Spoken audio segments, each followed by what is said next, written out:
Brisbane test का draw होना लगभग तय दिख रहा है। मुश्किल परिस्थिति में बल्लेबाजी करते हुए आकाशदीप और जसप्रीत बुमराह ने भारत को फॉलो ऑन से बचा लिया। बुधवार को मैच के आखिरी दिन भी बारिश की संभावना है, लेकिन इस टेस्ट मैच की वो तस्वीर कमाल की थी जिसमें विराट कोहली ड्रेसिंग रूम में बच्चे की तरह खुशियां मनाते दिखे। क्यों 2693 इंटरनेशनल चौके लगा चुके विराट कोहली एक चौके पर बच्चे की तरह कूदे? नमस्कार, मैं हूं शिवेंद्र। आज इसी एक चौके पर आपसे बात करूंगा। हिंदुस्तान में दोपहर के करीब 1 बजे का समय था। ब्रिस्बेन टेस्ट में हार की कगार पर खड़ी भारतीय टीम को फॉलो ऑन से बचने के लिए 245 रन का आंकड़ा पार करना था। 213 रन पर जब जडेजा के तौर पर 9वां विकेट गिरा तो लगा कि अब सारी उम्मीद खत्म हो चुकी है। लेकिन इसके बाद आकाशदीप और जसप्रीत बुमराह ने सूझबूझ से एक रन जोड़े, बीच में मौका देखकर बड़े शॉट्स भी लगाए। इसके बाद भारतीय पारी के 74.2 ओवर में पैट कमिंस को आकाशदीप ने गली की दिशा में चौका लगाकर फॉलो ऑन टाल दिया। इसके एक गेंद बाद उन्होंने पैट कमिंस पर मिड विकेट के ऊपर से लंबा छक्का लगाया। इन दोनों शॉट्स के बाद ड्रेसिंग रूम का रिएक्शन टीवी पर दिखाई दिया। फॉलो ऑन टलते ही विराट कोहली ने कोच गौतम गंभीर के साथ हाई फाइव किया। गौतम गंभीर का रिएक्शन भी देखने लायक था। इसके बाद अगली गेंद पर जब आकाशदीप ने छक्का लगाया तो विराट अपनी सीट से भाग कर आए और उन्होंने ड्रेसिंग रूम के भीतर से ही गेंद को फॉलो किया, यानी गेंद किस तरफ जा रही है। उनके चेहरे पर आश्चर्य और खुशी के भाव थे। असिस्टेंट कोच अभिषेक नायर खुश थे, कप्तान रोहित शर्मा के चेहरे पर मुस्कान थी, लेकिन विराट और गंभीर का रिएक्शन अलग ही था। आगे बढ़ने से पहले आपको बता दें कि विराट कोहली ने अंतर्राष्ट्रीय क्रिकेट में 2500 से ज्यादा चौके लगाए हैं। उनके खाते में टेस्ट में 1022, वनडे में 1302 और टी20 में 369 चौके दर्ज हैं। फर्स्ट क्लास क्रिकेट को जोड़ देंगे तो ये संख्या कई हजार होगी, लेकिन एक चौके पर इतना खुश वो शायद पहली बार हुए होंगे। दरअसल इस चौके को संजीवनी बूटी की तरह मानिए। अगर भारतीय टीम फॉलो ऑन नहीं बचा पाती तो ऑस्ट्रेलिया उसे दोबारा बल्लेबाजी के लिए बुलाती। केएल राहुल ने दिन का खेल खत्म होने के बाद प्रेस कॉन्फ्रेंस में कहा भी कि उन्होंने दोबारा बल्लेबाजी करने के लिए तैयारी करना शुरू कर दिया था। पहले से ही दबाव में चली आ रही भारतीय बल्लेबाजी के लिए यह कमर तोड़ने वाली स्थिति थी।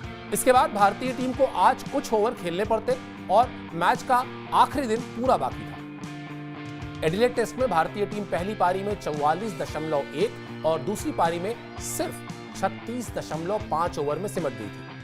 यानी ये मान भी लें कि ब्रिस्बेन टेस्ट में हर रोज की तरह बारिश अड़चन डालती तो भी भारत के लिए यह मैच बचाना मुश्किल हो जाता। पर्थ टेस्ट की दूसरी पारी में बनाए बड़े स्कोर को छोड़ दें तो भारतीय टीम के ज्यादातर बल्लेबाज संघर्ष ही कर रहे हैं। ब्रिस्बेन में भी यह संघर्ष पूरी दुनिया ने देखा। विराट कोहली, रोहित शर्मा, यशस्वी जायसवाल, ऋषभ पंत किसी से रन नहीं बने। वो तो भला हो केएल राहुल और रविंद्र जडेजा का, जिन्होंने बेहतर बल्लेबाजी करके मैच को उस मुकाम तक पहुंचाया कि आकाशदीप और बुमराह फॉलो ऑन को टाल सके। अब यहां से गेंद ऑस्ट्रेलिया के पाले में है। अभी उसके खाते में 193 रन की बढ़त है। मान लेते हैं कि मैच के आखिरी दिन वो भारतीय टीम को समेट भी देती है तो भी उसे स्कोरबोर्ड पर इतने रन जोड़ने होंगे कि वो मैच में हर हाल में हार के जोखिम से बाहर रहे। हर हालत में ऑस्ट्रेलिया 300 रन से कम नहीं जोड़ेगी, यानी 100-125 रन अभी उसे बनाने होंगे। कुल मिलाकर एक सेशन बल्लेबाजी करनी होगी। भारतीय टीम अभी भले ही औसत टीम दिख रही हो, लेकिन उसकी ताकत से कंगारू भी अच्छी तरह वाकिफ है। वो सीरीज में 2-1 से पिछड़ने का जोखिम नहीं लेंगे। हाँ, अगर 35-40 ओवर बल्लेबाजी के लिए भारत को बुलाया जाता है तो उसके बल्लेबाजों को यह समय काटना होगा। वैसे ये बात भी ठीक है कि हार टलने पर विराट ही नहीं पूरी टीम को खुशी हुई, लेकिन क्या एक चैंपियन टीम ऑस्ट्रेलिया में हार टालने के लिए गई है? क्या पिछले 1 दशक से बॉर्डर गावस्कर ट्रॉफी पर कब्जा जमाए बैठी भारतीय टीम को कमजोर खेल के बाद बचने का रास्ता तलाशना अच्छा लगता है? इन सवालों का जवाब है नहीं। ब्रिस्बेन बच भी गया तो अभी 2 टेस्ट मैच और बाकी है। बॉर्डर गावस्कर ट्रॉफी पर कब्जा बनाए रखने के लिए भारतीय टीम के बल्लेबाजों को प्रदर्शन करना ही होगा। रोहित शर्मा, विराट कोहली को रन बनाना पड़ेगा। ऋषभ पंत को अपनी साख के मुताबिक प्रदर्शन करना होगा, वरना जिस खिलाड़ी ने इंटरनेशनल क्रिकेट में 81 शतक लगाए हो, जिस खिलाड़ी के खाते में 2-2 वर्ल्ड कप है, बतौर कप्तान और कोच आईपीएल की ट्रॉफी है, वो अगर हार के टलने पर हाई फाइव करेंगे तो ये शायद हर क्रिकेट प्रेमी को पसंद ना आए, जो गौतम गंभीर और विराट कोहली ने किया।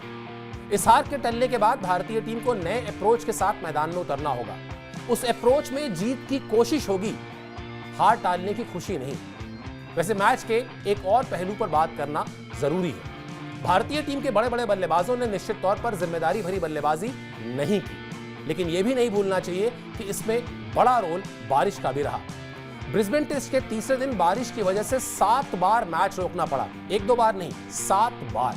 145 से लेकर 150 किलोमीटर की रफ्तार से आती हुई, हरकत करती हुई गेंद पर गलती ना करने के लिए बड़ी एकाग्रता की जरूरत होती है। इस एकाग्रता का भारतीय बल्लेबाजों को मौका ही नहीं मिला। थोड़ी थोड़ी देर पर बारिश की वजह से पवेलियन लौटना और फिर दोबारा आकर वही मेहनत करना आसान नहीं होता। भारतीय बल्लेबाजी की आलोचना में इस पहलू को भी ध्यान में रखना जरूरी है।